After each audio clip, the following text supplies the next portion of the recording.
दीनी बयानात, ख्वाबों की ताबीर, इस्लामी वज़ाइफ और शरई मसाइल के लिए मुफ्ती हैदर मुआविया खैरपुरी के YouTube चैनल को सब्सक्राइब करें। अस्सलामु अलैकुम वरहमतुल्लाहि वबरकातुह। उम्मीद है खैर वाफियत से होंगे। अल्लाह के फजल से आप सब के दुआओं से हमारे यहाँ भी खैरियत है। सवाल और उन्वान ये है कि औरतें तरावी की कितनी रकातें अदा करेंगी? 8 रकात अदा करेंगी, 10 रकातें अदा करेंगी या 20 रकातें अदा करेंगी?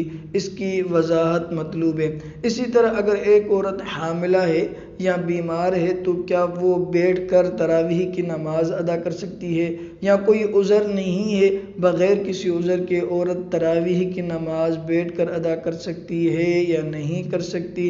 कुछ रकातें खड़े होकर पढ़े और कुछ रकातें जो है वो बैठ कर पढ़े, सारी बैठ कर पढ़े, सारी खड़े होकर पढ़े, इन तमाम चीज़ों की वजाहत मतलूब है। देखें, तरावीह की नमाज जिस तरह मर्दों के लिए 20 रकात मसनून है, इसी तरह औरतों के लिए भी 20 रकात तरावीह जो है वो मसनून है।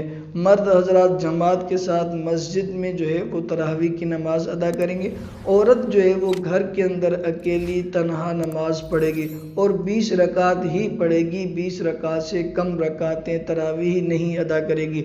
अगर 20 रकात से कम अदा करेगी तो ये जो है वो सुन्नत के खिलाफ हो जाएगा, और जितनी रकातें छोड़ेगी उसके छोड़ने का गुनाह भी उसके ऊपर लाजिम होगा। ठीक है, बाकी रहा ये मसला कि औरत बैठ कर तरावीह पढ़े या खड़े होकर पढ़े। देखिए, औरत को अगर कोई उज़र नहीं है, तंदुरुस्त है, सेहतयाब है, तो उसके लिए अफजल और बेहतर यही है कि जो है वो खड़े होकर नमाज पढ़े।